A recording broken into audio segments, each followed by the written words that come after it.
everyone, to this really awesome conversation called Am I Ready? Understanding Artistic Readiness for College or the Industry.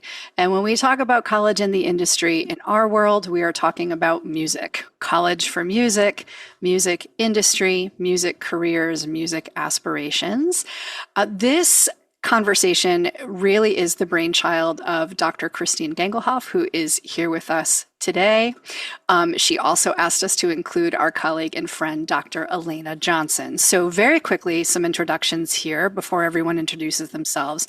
Dr. G is a musician and educator with experience across performance, academia, and arts leadership. She is the founder of SoundPath Consulting, one of my favorite spaces for students, where she helps students and families navigate college auditions, assess readiness, and plan next steps in music. My dear friend, Dr. Alaina Johnson, is a clinical psychologist. She is a mom of 3 creatively driven teens, 2 of whom I've had the pleasure of working with over the years. And she really loves helping other parents of creatively driven beings gain increased clarity and confidence when engaging with their tweens and teens about this crazy industry.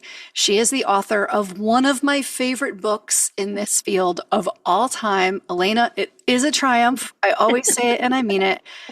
Parenting Talent. If you all have not read Parenting Talent, get thee to an online bookstore and download, buy it today. For those of you who don't know me, I'm Melissa Mulligan. I'm the founder of an online academy called Music Career Mastermind, where my Grammy-winning and platinum-selling team of producers, songwriters, and industry experts, we're on a mission, really, to bridge the gap between academic music education and what the commercial industry actually requires of music makers today. So we work hands-on with aspiring professionals in music production and music industry training and artist development, really building roadmaps that include big dreams, sustainable income plans, and any college gap year or post-college decisions that you need to make. So I'm forever grateful that the 3 of us have connected a few times now to have these really awesome conversations, because there's overlap, and then there's some very, very interesting differences in our areas of focus. And so together I think we're kind of the dream team to talk about these topics. So let's start with, what do we really mean by readiness? I think we all define it a little bit differently. So what are the different types of readiness that a student and a family would need to assess? Dr. G, I'm going to start with you. What comes to mind when a family is typically asking you, hey, is my kid ready? Or if a student asks, am I ready? What are they thinking of, and what should they be thinking of? So there's so many different ways to answer this and different aspects to think about. And often it's just, will my child be okay? So I spend a lot of time talking about how a degree or a career in the arts is actually a viable career path. And so that's a very big one.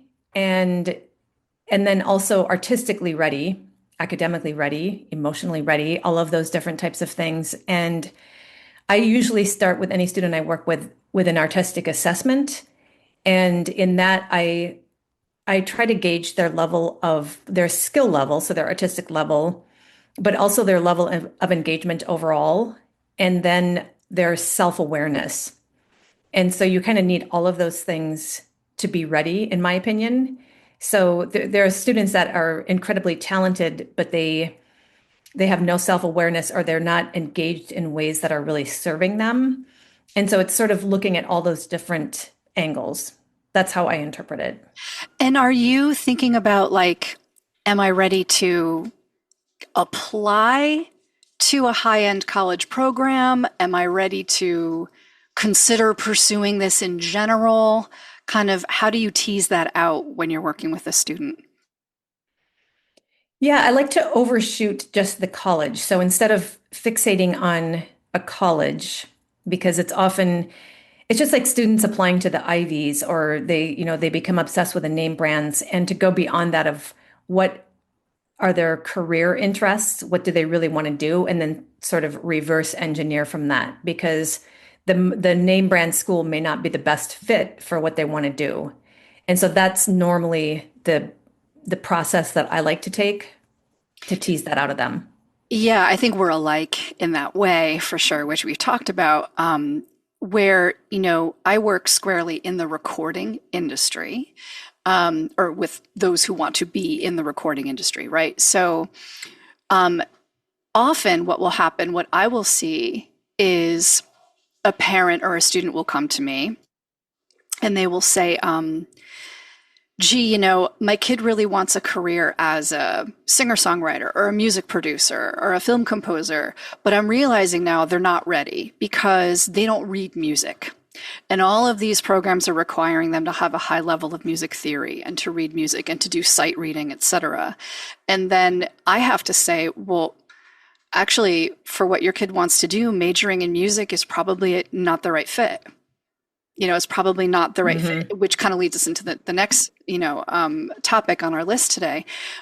So sometimes not appearing ready for a specific program just means that program isn't the one you should be hiring for you, right? Right. Um, Exactly. yeah, Alaina, can you speak to us about the other aspect of readiness and the way that shows up in your line of work? I mean, you've told me stories of students who've kind of forced themselves to make a college decision and you just know you're going to see them in the winter saying, this is horrible, I can't do it, I wasn't ready, or it wasn't the right fit. So can you talk to us about what you see in your practice? Absolutely. And I see that not only just with the kids that I kind of more coach in the musical realm, but I see that across the board. I think that a lot of teens feel a lot of pressure to go immediately into college. They don't know what else they would do. They don't have a path. They're very overwhelmed by the thought process. And so I see that they're feeling that. Their parents are feeling that same pressure. And so what you two are talking about are some of the bigger questions that need to be asked. And I come in and I'm looking at, are you emotionally ready for what it takes to be successful? Even if it's exactly the right school for you, if you are not emotionally ready, if you don't have the skills to manage your own schedule, if you don't have the self-motivation to practice without a parent reminding you every other day, hey, you need to practice. If you are not ready yet to recognize when you're overtired and need to rest, if you don't have those skills yet, it doesn't mean that anything's wrong with you or that you're broken, but it does mean you might need a little bit more time to develop those skills, to mature a little bit, and that's okay. And it's a little frustrating for me as a psychologist to look at almost this like artificial timeline of turning 18, and in some cases 17, in some cases 19, but really kind of in there. And then somehow magically everyone's supposed to developmentally be at the same place in terms of their ability to do that. And that just because you're artistically ready doesn't necessarily mean you're emotionally ready. And guess what? If you're artistically ready, but not emotionally ready, but you really do want that degree, then it's okay to take some time to let yourself develop some of those emotional skills in the meantime and take a break, take a pause, take a year or two, and utilize that in a really constructive way. Is that difficult and scary, do you think, for students and parents to consider? You know what I have found? Yes, for both, but often it's actually more scary for the parents. It's this, you've worked so hard and you've put, especially in music, you have put so much time, energy, and money as the auxiliary player to this that, and then there's kind of like this whole process people go through that Dr. G was referring to, which is kind of this whole, parents who worry about, can they really make it? Are they going to be successful? Is this something where they're going to have a viable career? Or are they going to be very happy about living in my basement? Seems to be kind of the stereotype that people fall back on. And they get really nervous about the idea of, I'm already scared about what you've chosen as a major. And then the idea that maybe you're not going to go the traditional path, that's even more terrifying for some. For the students, what I tend to see with them, for some, is almost a sense of relief to have permission to say, it's okay to either not want to take this path in terms of traditional education, or to not be ready to take this path, traditional education, or maybe just take some time to figure out what you want. You don't have to know either one of those just yet, as long as you're having a constructive plan for what to do in the meantime while you're figuring it out. Yes, yeah, for sure. So, Dr. G, tell it to us straight because people are going to want to know. They're going to want to hear from you like, yeah, yeah, yeah, but I know it's not everything. I know it's not the end all be all. And I know I don't have, but yeah, yeah. But how do I know? What does my kid like need to be great at? How do I know that they are definitely going to get into their dream program? That this is what schools are looking for. Because as much as I'm out here saying, what are you hiring college to do for you? There are some people that are like, I do not want to flip that around. Thank you. I want to get in. I want to get in. So what do you have to say to them? So it depends on so many factors. And I heard another college advisor describe this, and she's not a musician, she's a generalist. And she said it in such a great way that I think applies to music or any field. And she said, if you're fixated on getting into Princeton, that doesn't make you an interesting person. Like just the idea that you want to go to Princeton is not enough. And she said that you can't you can't fabricate your life around doing all the things to get into that school. And she said you have to shoot beyond that and actually do some deep diving into what is actually interesting to you and then spend your energy on that. And that will make you an interesting person. And then you could be interesting to Princeton. And so she flipped it in that way, which I thought was really a really great way to articulate it. And I feel the same that you don't want to just pick. I work with so many students who say, they name the top conservatories. And then when I start asking, why is this interesting to you? Or why do you want this school? And they can't really answer it except that for the name. They know the name. And so you really have to find what's the right fit for you and who has, as you say, what are you hiring them for? But who has what you need to get past college of what you're really trying to do. So some programs, music programs have really come a long way since COVID, really, because they had to really update a lot of their curriculum and incorporate a lot of technology. And a lot of them are now offering entrepreneurship courses and business courses and all those things that were never, ever offered in the past. And so I think those things are really important. And you have to know really what your goals are and then try to find that fit in the college. And then really kind of do the reverse engineering and then make yourself competitive by participating in those kinds of activities that are going to be beneficial for that. What are the music careers that, in your opinion, do require a college degree? Aha, y'all didn't think I was going to ask this question, did you? Yeah, so well, things like a music educator. So, and that's especially important by state because you have to be certified in your state. And things like an orchestral performer, those typically there are many areas where it's the education, but it's also the network that you're getting and the experience, and then also the peers. And so those anytime there's specific training, you definitely need that. And so in music industry, and that's of course your specialty, it's some schools have really great programs in that. And then some have very mediocre programs where maybe that's really not the best pathway for you. But there are many different, there's other career paths that you can't really study a degree. Like, for example, music librarians, there's not really a degree for that. But typically you would have a degree. You would have music performance or musicology, that type of thing, and then you find your way into that career path. Or things like a Foley artist. I always love that example because I feel like that would be my career if I didn't do performance.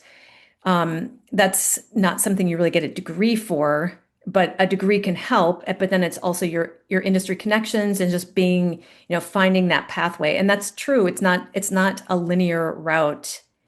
And so it's in some ways just a BA in music is wonderful because that could go any direction. And so Yeah, I mean, I could go on for however many jobs and careers would benefit with a degree, but that's not always the case. Right. And so, my least favorite careers, um, for to match to any specific degree, in my opinion, would be, someone who wants to be a recording artist, like an original songwriter, um, someone who wants to be in music production. I don't think music production degrees offer it, they're just not up to date. They're trying to get in on it, but they're not offering anything competitive compared to what like outside of college mentorship, you know, would offer. And it's funny. I had this conversation recently with a family, and you know, they were like, "Well, how about this major?" The kid wanted to do like music production and also be a recording artist and tour and develop, his network and everything. And the family was like, "What about this major?" And I was like, "That's not really gonna give you, a tenth of what you need. What about this major? That sadly is really not gonna, And then they were like, "Well, doesn't he have a lot to learn?" And I was like, "Yes, yes, but I can't make this program teach it to him for you." And so there is that Hmm. like square peg round hole kind of problem that comes into play. And I think that's where fit really becomes super important, and why I think, I like that we're all aligned on this idea of road mapping back from your career into what is it that you need? What can college actually do for you? What can you hire it to do for you if you're sure you want to go? But then also, how do we get you ready to have the career that you need to have? Yeah. Yeah. I just want to add one thing before Elena jumps in Yeah. to what you just said was that I've spent many years in academia and I know how slowly it evolves Yeah. and the industry doesn't move at the same pace. And so what you were saying is very true that they can't keep up with the changes, especially now with AI and all these technology changes. They try, like I said, they're trying to have entrepreneurship courses, but they can't keep up with the pace of the industry. Academia is famous for moving very slowly, making changes because it has to go through the approval process and all these different committees. And so that is definitely true. So I just wanted to say that on top of what you were just saying. Thank you. Because sometimes I don't think people believe me because I'm not speaking from inside. The call isn't coming from inside the house, like when I Right. when I talk about Exactly. when I say that. So I appreciate that. I want to add another layer to this, though, and I'm going to kind of flip the script on what I said. This is why it's so complicated and why this idea of working with somebody individually is so massively important because there's really not just one roadmap and one pathway. And I have definitely worked with people who, I'll use contemporary music as an example, who want exactly what Mel was saying about wanting that contemporary music. And, what about this degree? What about that degree? But for some students, if they don't have the emotional maturity yet, college can be a great way to develop other skills in a much more controlled and structured environment. So that is, and I know that Mel does this a fair amount, is she'll say, maybe we look for an auxiliary major that will dovetail, but that doesn't mean you're wasting time. We get it. Your goal is to be these things. Well, we can build in getting those things. But when I have a parent who's saying, they just don't really do well with structure without structure. And I'm really worried. And I was like, you're right. Like if there's somebody who's not ready, they have the motivation, but they're not quite there yet with that, that frontal lobe development in terms of, and that is normal. Like I also have to normalize that for people. I'm like, I'm not saying anything negative about your kid. That's not all the way there till you're about 25. So they are very normal if they're not there and still developing it. And it is really a joyous thing to watch some of those parents who were really nervous and the kids themselves too, who were very nervous. And then I see the shift come for them around 20, 21, 22, when all that stuff starts to click. And for some of them, college was a great container to help those things click. So kind of Absolutely. something a little bit different. Yeah, and my point of view with a lot of this is, we can find a major that is great for your music career, great for your sustainable income and something that college does really well. And shocker, it might not be music. It might be PR or music business or videography or psychology or something that just lights you up, puts you on a pathway to have a great sustainable income so that you can make good money while you're working toward music money being your thing. And bonus if it actually helps you with your career, like an entrepreneurial type program or something like that. Because we all know and this is something now, Christine, and I want to circle back to you. In my world, what makes or breaks a career, like in the commercial music world, what makes or break your career are a few things. Number one, creativity, like creative risk taking. Number one. Number two, entrepreneurial thinking. Number three, administrative skills, being able to stay on top of stuff. And then four would be tech skills, music production, other things like on the digital media and digital marketing side. Now that's assuming all things are equal, that you can actually like sing and or play and write music. That's just sort of your ticket into Madison Square Garden. But what's going to get you on stage in the spotlight are all the other things. Christine, Dr. G, is that true in the orchestral world? Or does it really come down to, edging out somebody based upon your more technique and proficiency on your instrument? Yeah, well, that's a very specific world, the orchestral world, and pretty much it's audition based, and everything's going to come down to the audition, and those are usually behind a screen, and it's about precision, like insane precision. But once you get a job, you're on probation usually for a certain amount of time, and you have to play with that group for a set amount of time. And if you don't have the skills that you were talking about, I mean, not the technology, that stuff, but showing up on time, being a team player, all of those other skills, you may not get tenure in that orchestra. And, you have to nail your parts, of course, but there are other skills that are involved. And often those are the things you don't learn in classes. You just learn them on the job, or those are a lot of the skills, like what you were talking about. They don't really teach a lot of that stuff. And but yeah, specifically for orchestras, orchestral playing, it's all about the audition. And so that's why it is one of the degrees of that matters, because some programs, and if that's your dream, you definitely want to find a school that focuses on that, because you want to be learning your orchestral excerpts and getting experience in an orchestra, in a school orchestra, and all these different aspects of it. So that is very essential in that training. And also choose a school that really focuses on that. But it's extremely competitive. Dr. G, when you're working with students who want to apply to these programs, how do you help them prepare emotionally as well as just in terms of their skill set? I do a lot of coaching on performance anxiety, and a lot of and I know Dr. Alaina can talk about that too, but because that is a big thing, and that's a skill that it takes a long time to master that. I mean, most professional musicians I know who have very big orchestra jobs still get performance anxiety. And in a good way. I mean, and I always talk about it's a good thing. You don't want anxiety, but you do want an edge, because having the adrenaline rush, it actually helps your brain to focus more.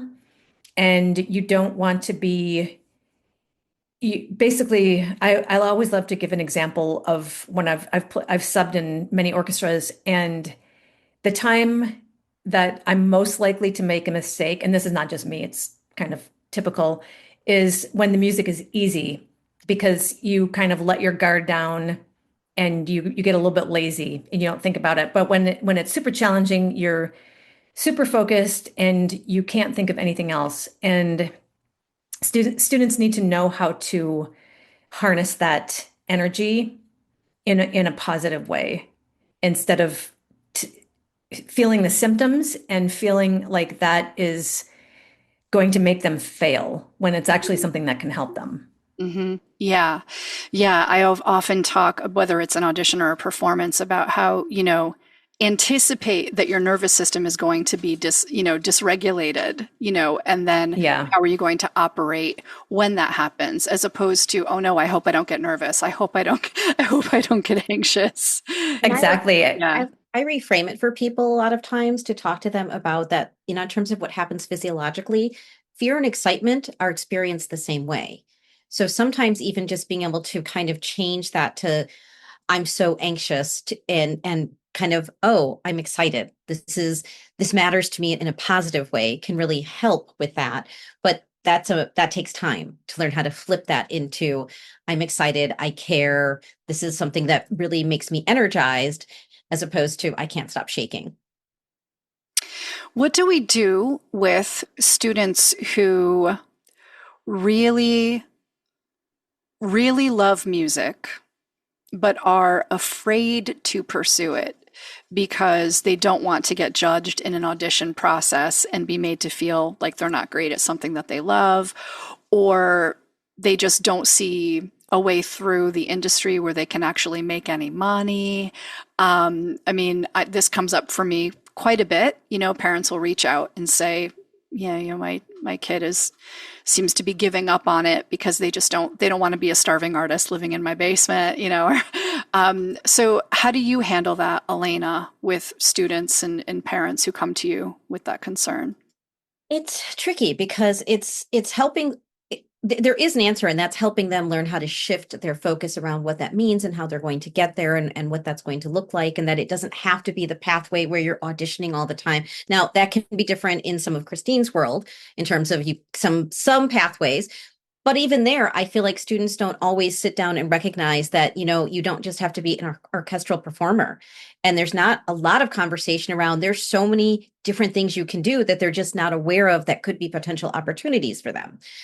But getting them to really take that moment to take a step back and say, it's kind of like just because you're a really bad test taker doesn't mean you're stupid and doesn't mean you can't be successful in a career.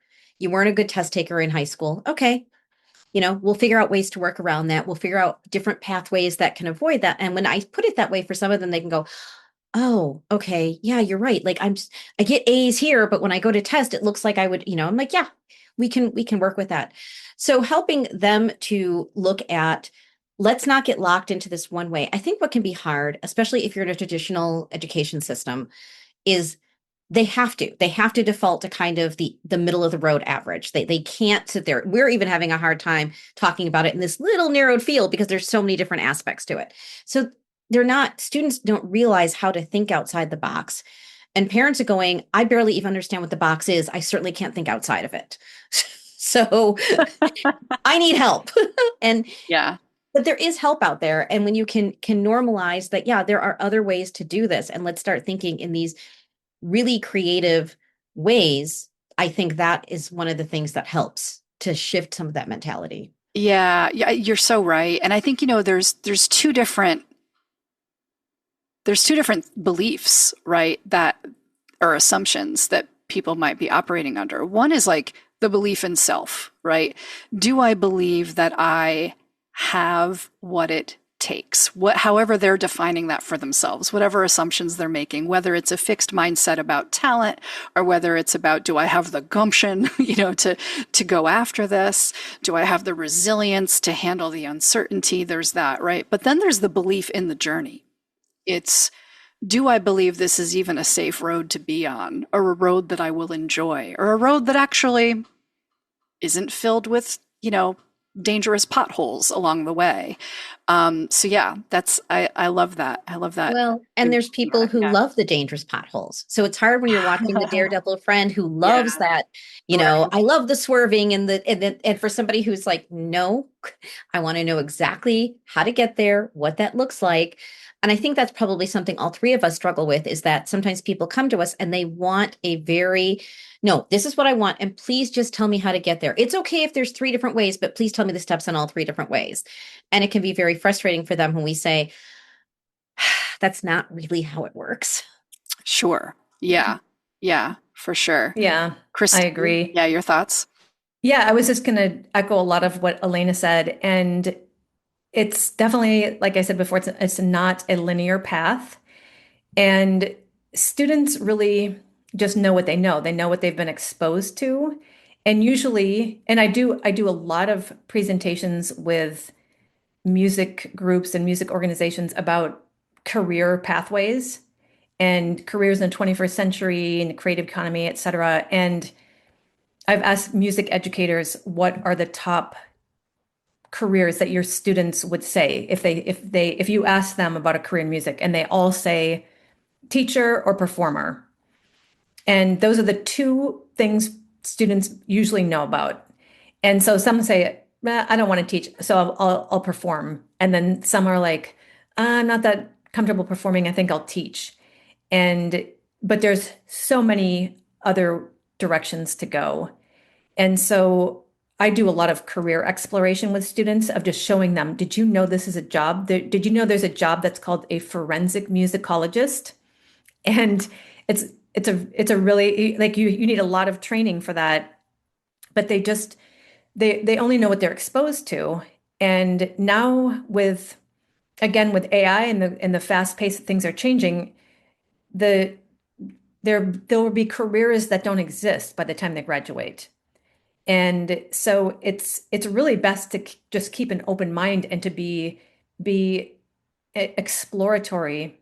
And you don't, and if performance is not for everybody at all, and you can love music, to your question earlier, Mel, you can love music and you can be really good at different things in music, of identifying things in music, or like what a forensic musicologist would do, or different other, like I always give an example of a flute student that I had that came into one of her lessons, and she had repaired her flute, one of the keys on there, with a pencil eraser, and she shaved it to the right level so it wouldn't clack when she hit the key. And I was so amazed by that, because that would never occur to me. And I told my flute repair person that story, and she said, get that girl to instrument repair school, because it's a really specific skill that not everybody has, or not everyone even is interested in it. And I told the student, she said, that's a thing? Like, she didn't know that was a thing that you could do. And so we got her into repair school, and so she has her own repair business now. And so that's just an example of kind of a light bulb moment of seeing, like, oh, I don't have to be focused on, she still performs, but that's not her main thing. And so there's so many different pathways like that. And to me, it's just better to explore, keep an open mind, and don't limit yourself. Oh man. Well, I love that so much. And I mean, honestly, anything that you love to do and have a skill set around, you could probably launch some sort of a business or side hustle around today without anybody's Totally. permission, without going to any type of school.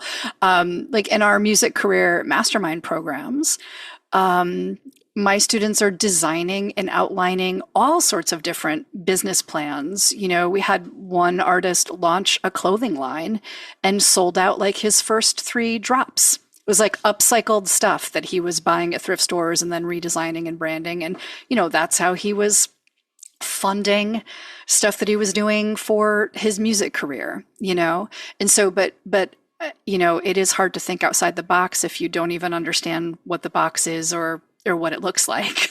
And I Yeah. think that so often what I see is that people think if it comes naturally to me and it's a hobby, then somehow that means it can't be translated into a career.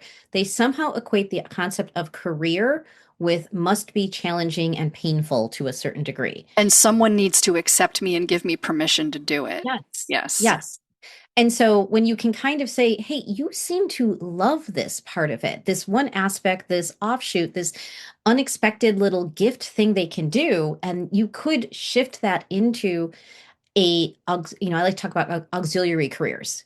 It's like, do you want this or do you want something that's adjacent or auxiliary? Because, and when I say that, someone was like, and kind of to what Christine was saying, they don't know. They don't know that there's these other options out there. So they're going, oh, okay, yeah, maybe there are these other things. So I think one thing that all three of us do and very much encourage students to do and is to explore and to ask questions about exploration and really be open to the idea that it may not look at all, a successful career may not look at all like what you are thinking it was going to look like when you were practicing your room at 15. Yes. Snaps. Amen. Now, I need to talk about that. When I saw this topic, Christine, on the little like proposed outline that you sent over, this topic made me go, oh boy.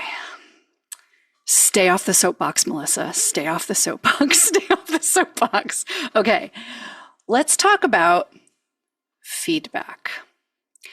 When students are getting feedback from private teachers, from high school teachers, band directors, choir directors, etc., and then potentially even from people they're auditioning for in colleges. We'll keep it to the high school student receiving feedback topic for now, because once they're into college, that's another thing.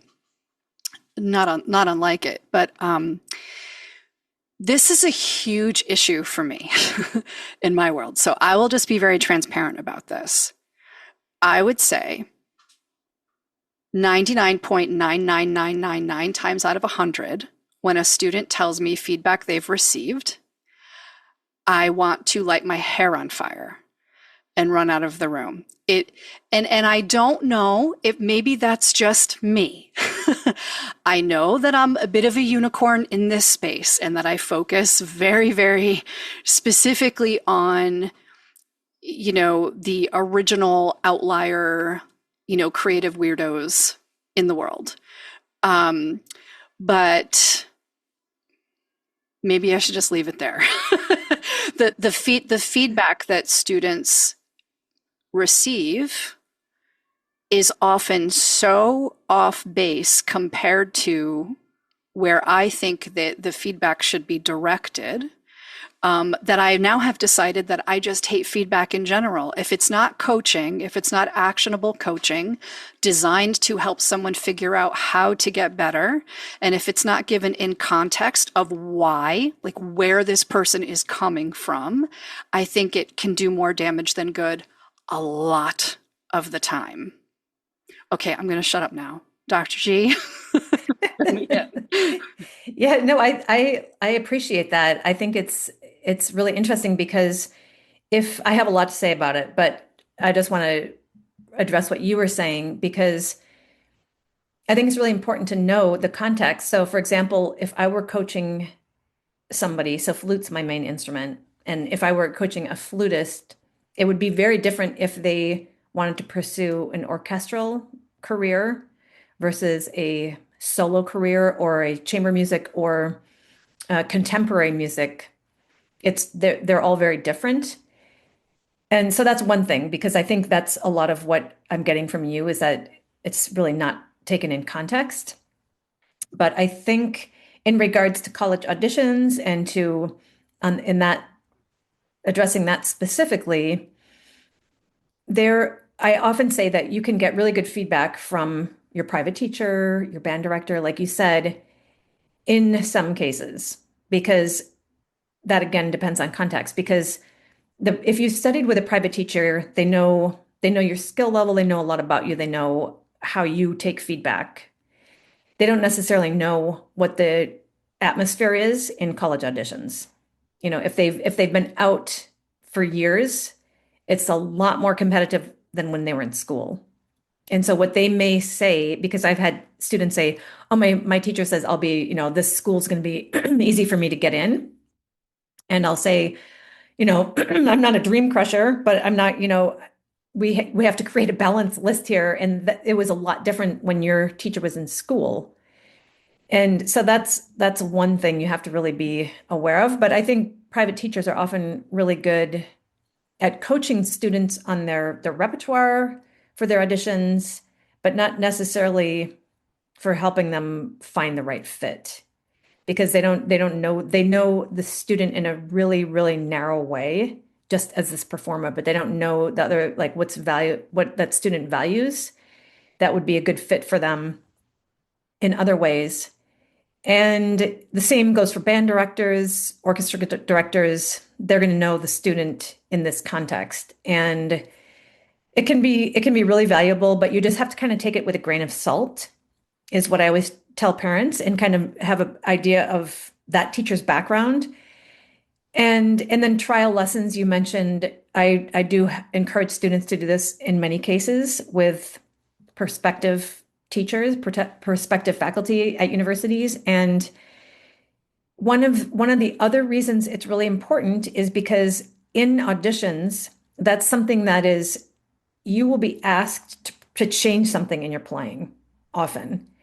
And if you can't do that, or if you get defensive about being asked to take, like, let's say, a faster tempo or something different, and if you're defensive and you say, "Oh, this is how I've always played it," or "This is what my teacher said," that's a death wish. Like, you do not want to say something like that. You want to show that you're flexible, that you're teachable, and so you want to have that kind of flexibility. It's actually part of the audition in many ways, and so I address feedback in all those ways from both angles, from getting it currently from teachers, directors, et cetera, and then how to actually receive feedback, because not not everyone receives it in the best way, in the most productive way. Oh, can you say a little bit more about that? So in your experience, there are times where feedback is spot on contextually, but a student has a hard time receiving that. Fill me in on how that shows up with you, and then I'm sure Alaina will be able to shed some light on kind of why that is. But yeah, what do you experience? Yeah, I think if a student, it depends a lot on their context. So if they're in from a specific environment where they're maybe the top student in their music program in their school, and so they have this idea that they're at this really high level, and they're not really aware of what maybe a national level would look like, or what students from a different region, what level, or not only level, but what kinds of experiences they've had in winning competitions or playing in, all state orchestras or other types of orchestras that are audition based. They have this false sense of where they're at. So they don't see it in any kind of context. And so I try to basically expose them to what else is out there and say, I want them to listen to other students, to enter competitions, and to kind of broaden their view of the world that they're currently in, because that's often the case. And those are the students that are often more resistant to feedback. But then once they do kind of get a bigger, and I mentioned this like the very beginning of the call, that one of the things I gauge in the artistic assessment that I do is self-awareness. And one of the ways I do that is I ask questions about their strengths and weaknesses. And when a student is not able to identify those things, that's, to me, it's a lack of self-awareness, or that they haven't been getting feedback that they've really been incorporating. Yeah, yeah. This is so great for me to be reminded of, like exactly what is happening and what needs to happen in this particular field, in like the academic pursuit of music. The people that I work with don't need or want to be in the academic pursuit of music, but it is structurally the only thing they've ever known. Because the academic pursuit of music can be introduced to a student at a very young age.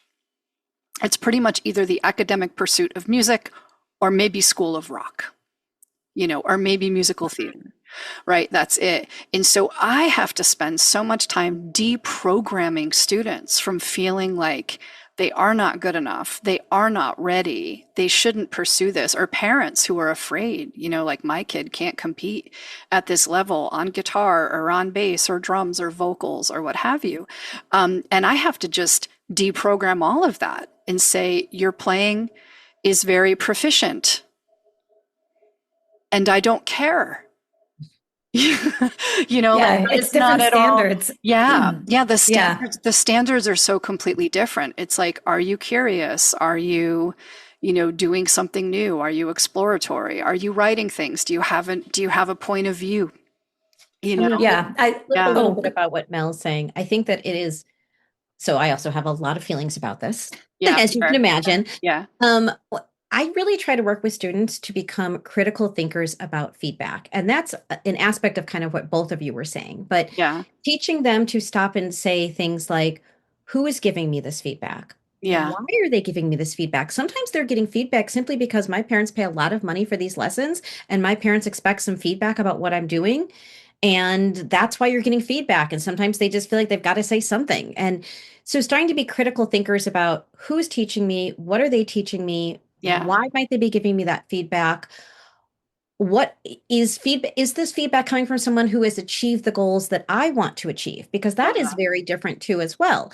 So if you're saying to someone who wants to be a contemporary artist, and they're getting feedback from maybe their jazz instructor in school about something, I say, okay, that might be very legitimate feedback for that particular context. Yeah.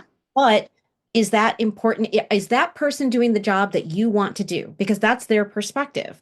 And if it not, it doesn't mean we dismiss what they have to say, but it also means that maybe, and kind of what Christine was saying, we need to seek out other inputs that are coming in. Yeah. And I also completely agree with Christine about, one of the things I talk about just in a general sense is I think that some of the best teachers out there were B minus students because they know how to work. They had to work really hard. They had to learn how to study harder than other people.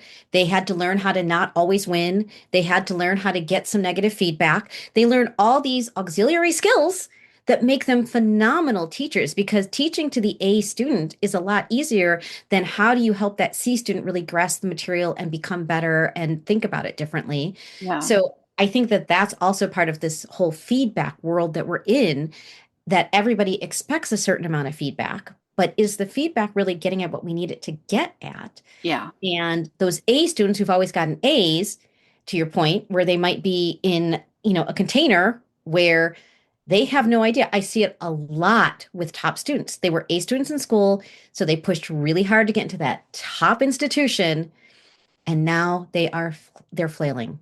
They really are flailing. Even if they're kind of doing okay, but kind of okay is not okay to them. Like Yeah. even if their parent is saying, you got to be, I'm so happy you passed your chem class, in their minds, they're failing. So there's just so many things that go with this feedback loop that are really important to kind of help students navigate that.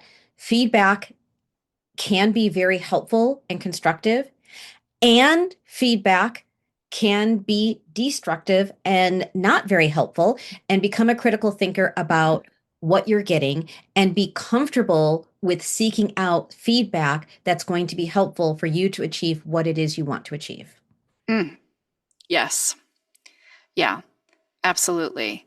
And I think too, I think it's important to take feedback from people who love what they do.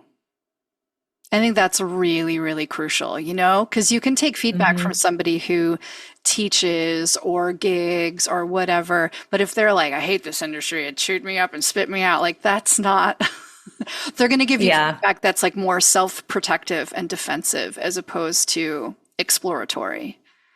Yeah, I agree. And I also wanted to say something, Mel, that you mentioned earlier about having to get rid of all the feedback the students have gotten in other contexts and kind of rebuild them. And I feel like academia does have a way of doing some of those skills you're talking about, like creativity being so important, and that also translate to musicality. So that's something that's really hard to teach.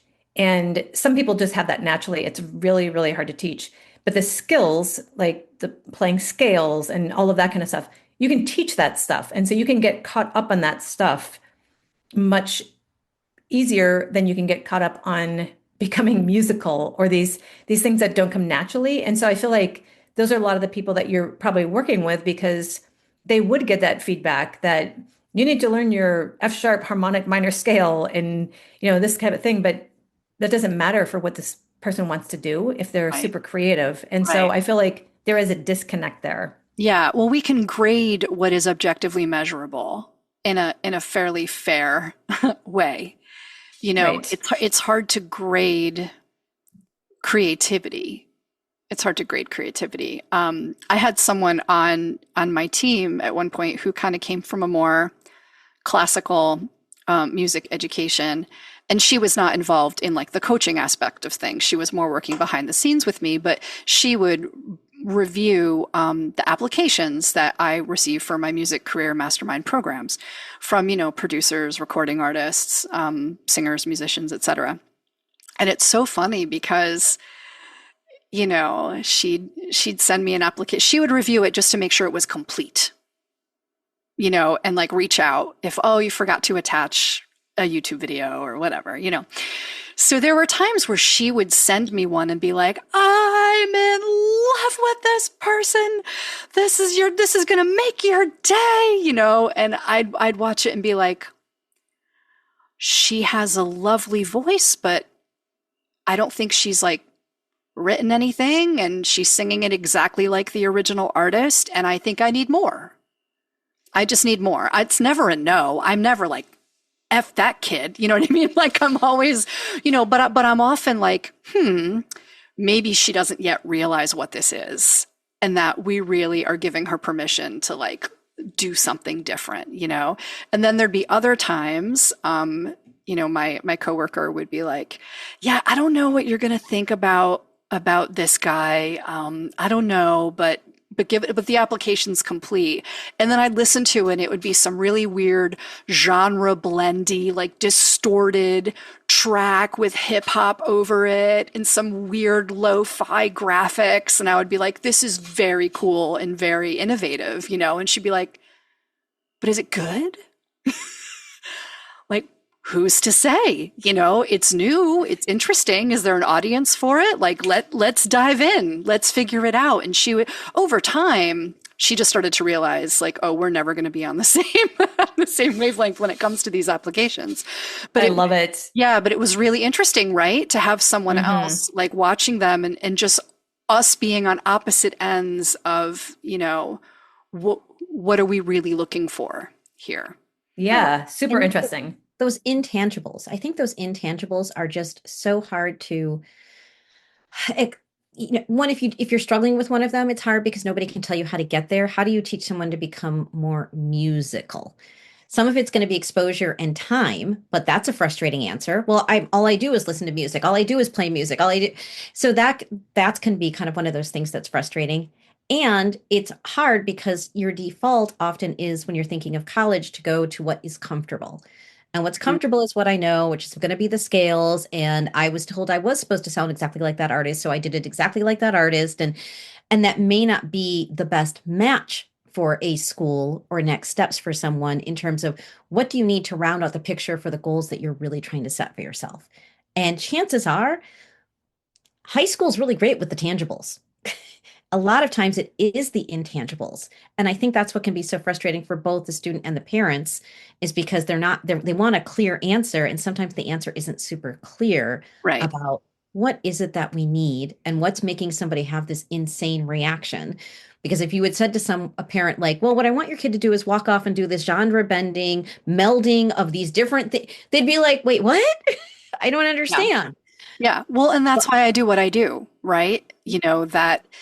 I feel like I've been telling this story a lot lately that, one of the many, many artists that we've coached over the years, but this story always sticks out in that when I met her, she was like, she was not yet recording herself. She was writing songs, but wasn't really committing fully to, are they any good?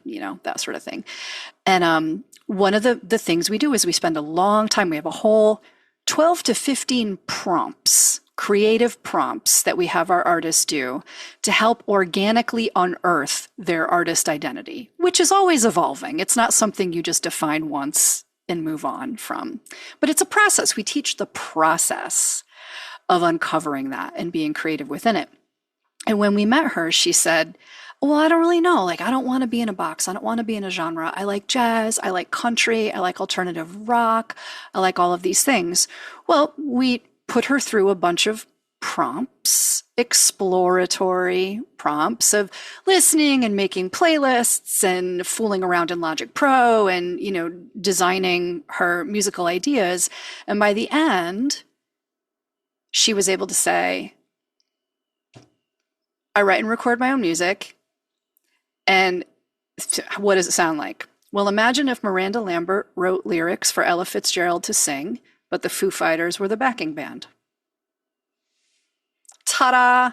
Brand new, innovative, taken from like, I'm all over the place to I've created something new and exciting, and I can verbalize it in a way that makes you go, oh, I would really like to hear that.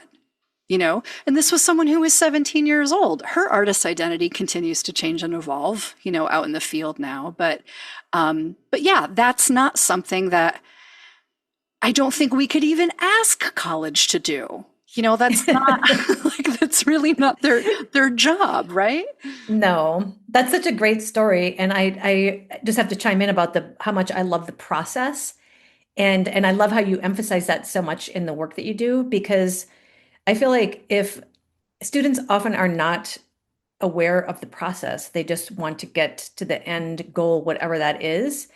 And so I spend a lot of time on that as well and have them map that out. And in fact, in academic terms, that process is research.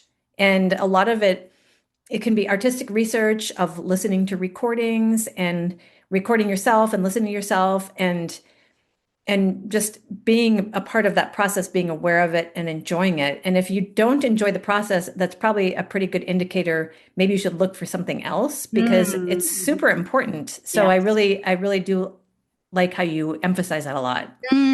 Yeah, it's so true, right? And we say this a lot in our mastermind programs. Like, I want to teach you ways that you can enjoy this journey, to being on the path.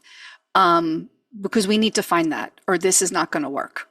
This is not going to work, because it's a never-ending journey. If it doesn't get less complicated and easier the more successful you become. There's just more work that gets Exactly. more responsibility, and then you're running a business and paying other people. Right. Yeah, and if you don't enjoy the process, and it's the same with like mastering an instrument. If you're not willing to put in the work of the repetition and all of that kind of stuff, if that's drudgery to you, probably look at other things, and you can stay within music, like we talked about earlier. But enjoying that and being able to dive into that is super important. And I think that's really not looked at. Yes. And that also is reminiscent of what Alaina was saying earlier about the things that you love that may become easy, it feels like cheating. Like, how can that possibly be work or possibly be what I do for a living? There's clues in that. It doesn't mean you don't also have to do some stuff that maybe isn't your favorite to earn the career in that thing. But that is important. And it goes back to the readiness question. I mean, we were talking Yes. about, are you ready? And to me, this is exactly about that readiness question. It's because readiness is not a fixed state. It's not a checklist, but you can look for things like, are you ready to embrace the parts of this that might take a lot of work? Does that feel okay to you? Are you comfortable with that? Or is it absolute dread? And for somebody who's like, hey, my goal is to never have to play another set of scales again. Okay, we need to shift, because you are definitely not. I know maybe you're really good, and everybody said you're such an amazing musician. Of course, you should become a classical musician because you're so gifted in it. But if you're not ready if you don't enjoy certain parts of it. And that to me is part of that readiness assessment is the student able to say, yes, I am ready for the challenging parts of it because it doesn't make me miserable to think about those challenging parts. Yes. Okay. Now, I had a conversation not that long ago with a parent and her son, who is a freshman in college.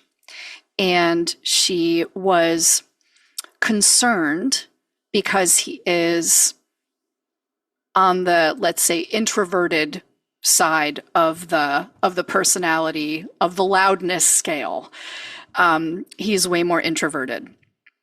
And I thought he was lovely. He was engaging, with me. He was articulate, especially when we were talking about topics, that he was passionate about.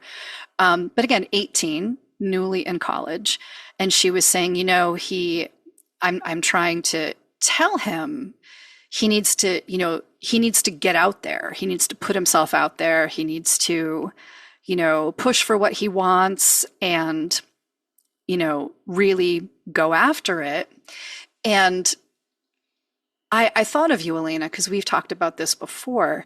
I think sometimes parents mistake that type of readiness with the ability to ever get ready with, or even with the desire to do it. There seems to be this, I don't know if it's just an American thing, but like, if you want it, you're going to do all the hard things. And if you're not willing to do the hard things, you don't want it. Like there's this, we've all sort of been raised with this. And I think we're kind of inadvertently passing it on to generations. But I know for a fact that is not true.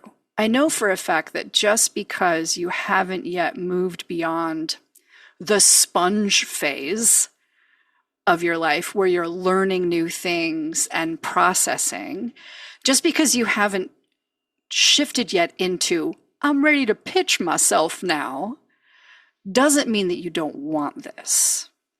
And it breaks my heart that we don't give students enough time sometimes to get there. Yeah. Kind of harkens back to what I was saying about, sometimes a gap year or a gap era, it's about getting there. And it's like, yeah, we get that you want it. And just because you're not ready to jump into certain aspects of it just now doesn't mean you don't want it and doesn't mean you won't be ready over time. So how do we help you do things that will help you get to a point where you are ready to do that and doesn't erode your love for what you're doing? Yes, we cannot kill the joy or the passion for it. Can you both speak a little bit to the fact that just because you like to perform or like to share music doesn't necessarily mean that you are an extroverted person who has no fear, that loving performing doesn't make you the most confident, bulletproof person on earth emotionally? Definitely. I mean, like I said before, that I know many orchestral musicians who still have performance anxiety, and it's not like you ever get to this point where you're like, okay, I'm done. I'm done learning. It's constantly evolving, and you're constantly learning things about yourself or about your art, and it's not like you ever get to this point where you're done. You've learned it all. And so students are just somewhere on that spectrum. And it's whether they're introverted or not. I mean, I feel like there are some specific things in music that are more suitable for extroverts. Like I always feel like musical theater, like you almost have to be because just the nature of it. But it's not true. There are introverts who do that, but those kind of things develop later. And those kind of traits, and you have to get confidence in what you're doing sometimes before you can really feel like you have the right to be an extrovert. Like sometimes I feel like students feel like they're still, like you said, in that sponge state, and they're not really ready to present themselves. And that's fine. I don't think you should rush something like that, like Alaina said earlier. I find too, musically gifted people, and I think a lot of parents will be happy to hear this, musically gifted people tend to have really good ears. And there is often a disconnect between what they're able to create and what they feel like it should sound like in their head. And they're often not wrong. They're often not wrong. I hear from parents all the time of original music makers. Like, she's so good. She doesn't believe it though. She won't put her stuff up on Spotify. And I'm listening to it and I'm saying, I wouldn't put this on Spotify. Mhm. She is very good. And she's not done making this thing. And she can probably hear that this does not sound like a Lizzie McAlpine record, or whoever is, her go-to roadmap for the production of this song. And she might not be feeling like, hopefully she's not collapsing into, I'm not talented. She's probably saying, this isn't done, or I'm not good enough at production yet. And that's very different from not having confidence. It's actually living in the reality of the industry that you're in. Yeah. Yeah, and it's not a disaster at all, I, to have good ears and be discerning like that. I do want to make sure that parents hear this other point too about introverts. I cannot tell you how many introverts will tell you, I would rather be on a stage in front of 200 people any day than have to perform in front of 6 people. There's Or something my that own takes, mother. yeah, it takes the emotional connectedness out of it for some introverts. Not all introverts, because some introverts will find it exhausting, but other ones will say, no, like that I can do. I have no problem going up there. And it can be very confusing when you see these just performers who just blossom on stage. Well, yeah, they do, because they're not having to interact with you one on one. And when you come to congratulate them afterwards and they're very shy and they're looking down and they're having a hard time taking it, that's when you see more of that introversion come out. So give them the time and space to learn and figure that out. If that's part of their introversion, that they can do that. And if not, if they still love the process, give them the time and space to learn, how can I make this work for me? And what Yeah. I say to parents is, I was like, you might think it's impossible, but let me remind you, there are very famous musicians out there who literally never show their face. They wear a mask. If you really want it, there's all sorts of ways when you think outside the box of how to make it happen. So give them a little time and space. But I'm pretty sure if somebody said, yeah, I'm going to make this big giant head that looks like a marshmallow and I put it on with some X's, because the parent would be like, that's not a career. That's playing like you're 5 years old and you're never going to make money and you're never going to succeed. So just learning to never say never and say, hey, there's ways for every personality to make different things work. And if they love it and they're passionate enough about it, and we give them the time and space and encouragement and support to pursue it, have some faith that they can kind of figure it out. Mm, absolutely. Yeah, you should be on a podcast. Oh, I'm sure my own children will go, Mom, are you really that patient with us?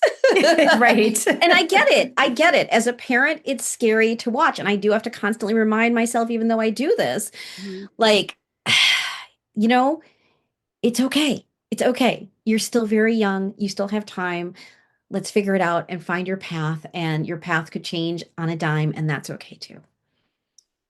Christine, what is one thing that you wish that you would love for parents to know and understand about the concept of readiness from your perspective? Wow, there's so hard to distill it into one response, but I feel like most parents I work with are very supportive of their child, and they want to do everything to support them.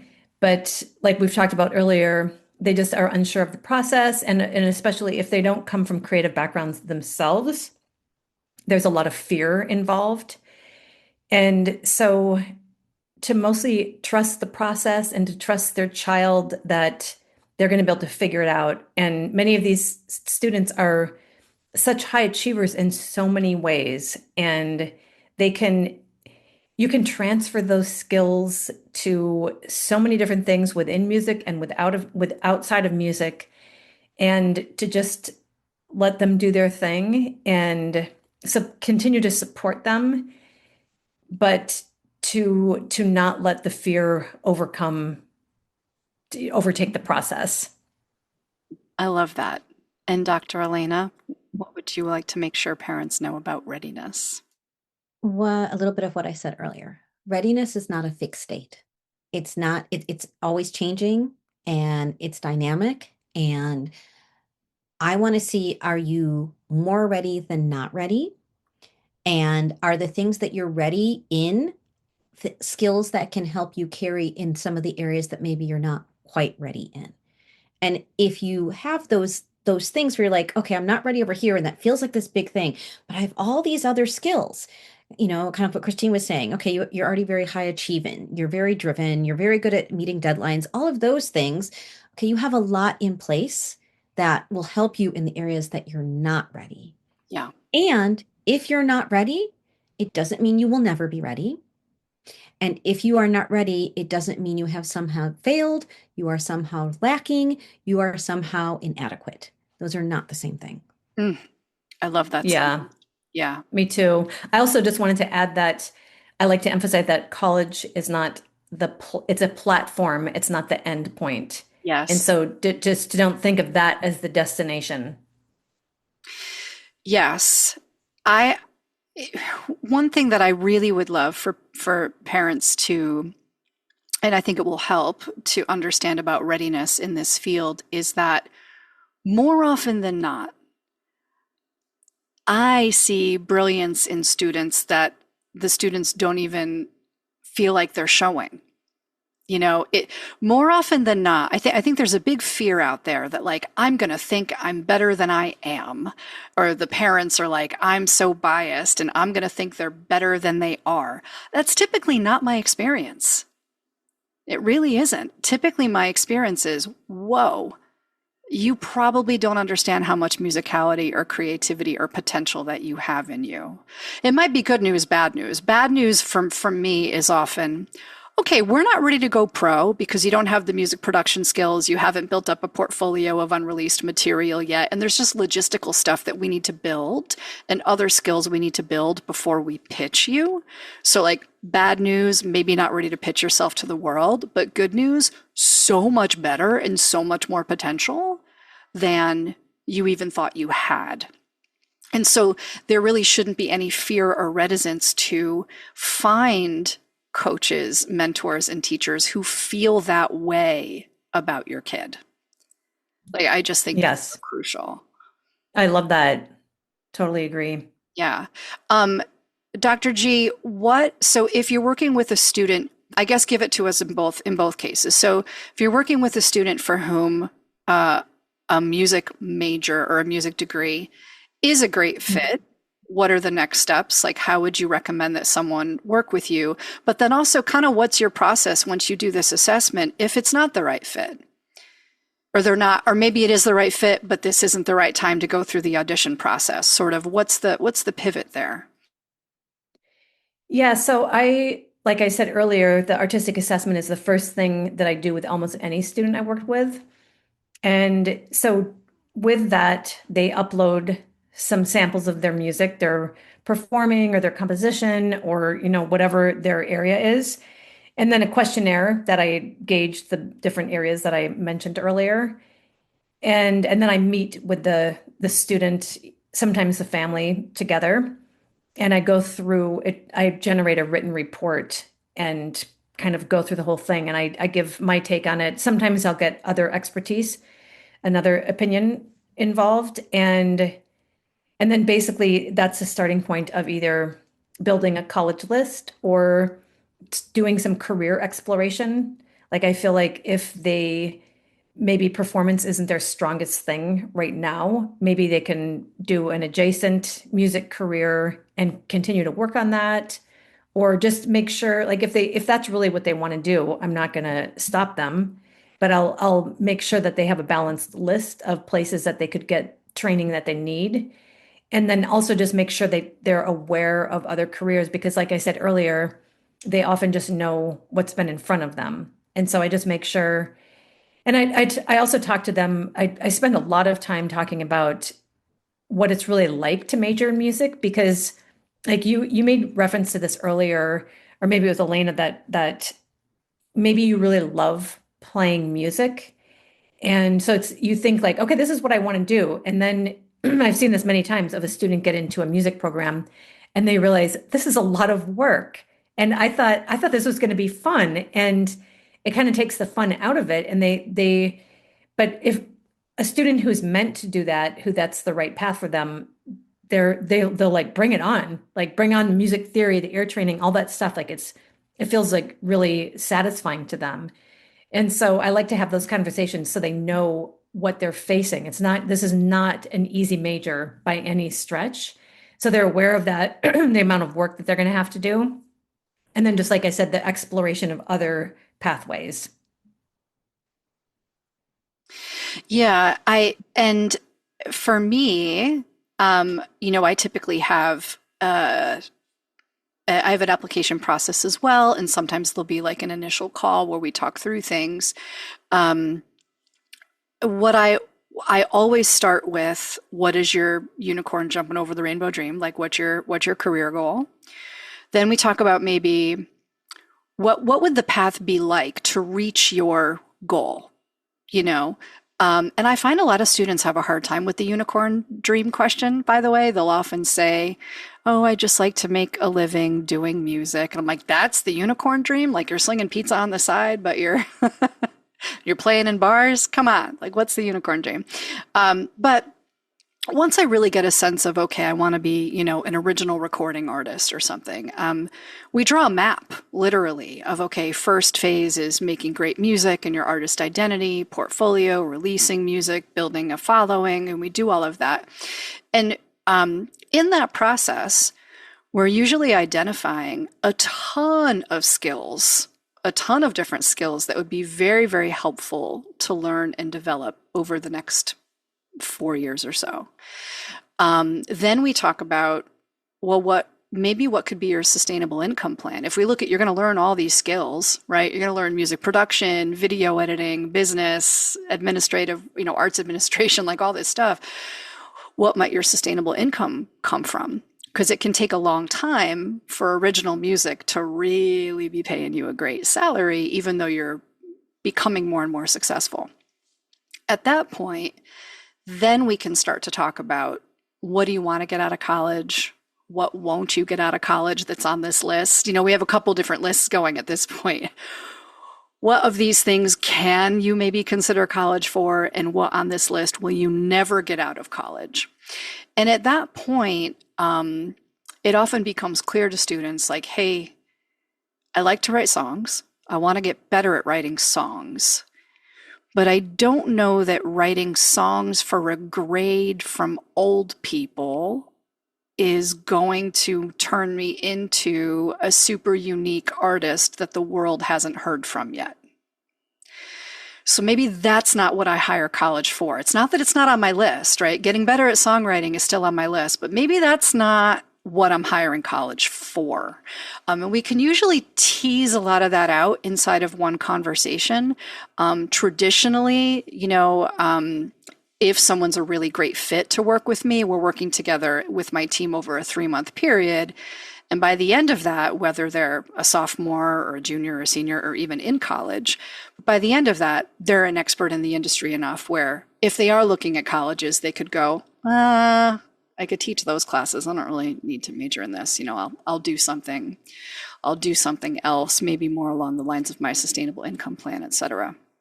And I definitely work with a fair amount of students who decide to take a gap year. So Alaina, I'll throw this over to you. When do you, and you can answer this holistically because you know it from an industry side now as well as emotionally, when does it make sense to consider a gap year, in your opinion? A couple of things. One, it's important to think about it if that is what the student is saying they want. Let's start there. I think a lot of parents really kind of butt up against it, and there's a lot of fear and anxiety. And that's when often I work with the parents around this fear and anxiety of, I just worry about where my child's going to end up. So I start with, that's one of the big ones. With a student, some of the stuff, what you're saying is, if you've sat down and you've assessed, is college really going to give me what I need? Is college necessary for what I want? If it is, am I ready? If you're not ready, how can you get ready? If you take a gap year, what does that mean? What would getting ready look like? What kind of things can you engage in that would help you? What kind of skills need to be developed? What are the things we need to be working on? And if you, and this is so important, if you know you don't have the auxiliary skills to be successful in a traditional program at this time, if you know you made it through high school because your parents logged in every day and they checked what work you did, they are in touch with your music teachers all the time to make sure that you've got everything you want. They've had to rescue you a couple times freshman year. No, they're still rescuing you senior year and bringing you the things that you forgot.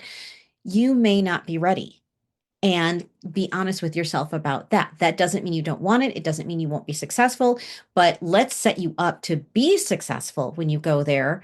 And let's look at what we can do to help you get ready in that sense. So it's different things that come in there. And then what is your goal? And that is one of the big things I ask is what is your goal? Is your goal to be a teacher? Then yeah, we need to go that direction. Is your goal to be in an orchestra? Yeah, you need to go that direction. Is your goal to, you're not really sure, you think you want to be a contemporary musician of some sort, and you're thinking about like how you're going to fuse this like jazz flute with something else, and you're not quite, okay, maybe we need a gap year.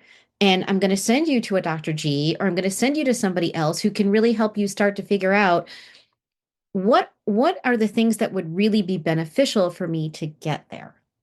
So it's not a succinct answer, but I think if it was the one thing, it's like if your student is saying, this is what I want, or I think this is what I want, a lot of times they'll say, I think this is what I want because they're scared to say it's what I want and they're feeling you out. If you feel like they're feeling you out, can you take that deep breath and say, okay, what does that mean to you? Because I think a lot of parents think that that means I'm going to lie on the couch and do nothing. For some students, it may. They may be so overwhelmed and scared of what's coming that they really do need the guidance. And that is when they're coming to someone like me. And we're going to talk about, let's kind of start to map this out and see what that's going to look like. And let's get a plan in place that everybody can agree with. And that might involve that you're going to have to work 15 hours a week because part of the plan your parents can live with is you're going to pay a little bit of rent while we're doing this. But they're still going to give you a lot of hours to do this. And for others, that's not at all what they're thinking. They just know more of this confining thing that school feels to me is not what I want. And I'm excited at the idea of someone giving me a plan to work that looks very different. Yeah. Yeah.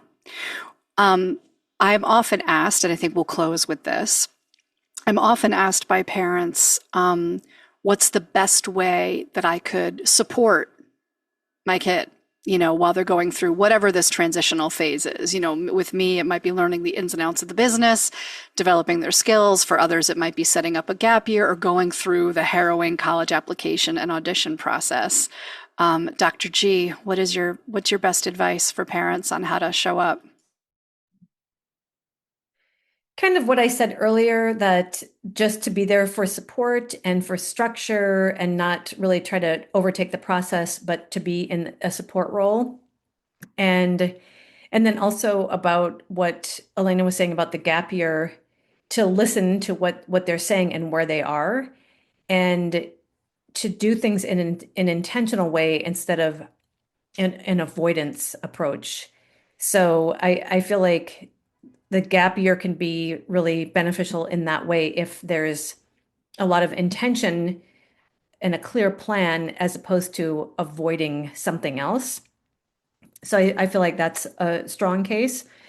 But overall, I feel like just to be there in that support role and for structure and all of the thing that the student needs, that they don't have those skills yet. They know, they kind of have an idea of where they want to go, but they don't have that scaffolding on how to get there. Yeah, I love that. Alaina, I know you've been giving a lot of advice on this sort of in this sort of realm, but any final words on that question?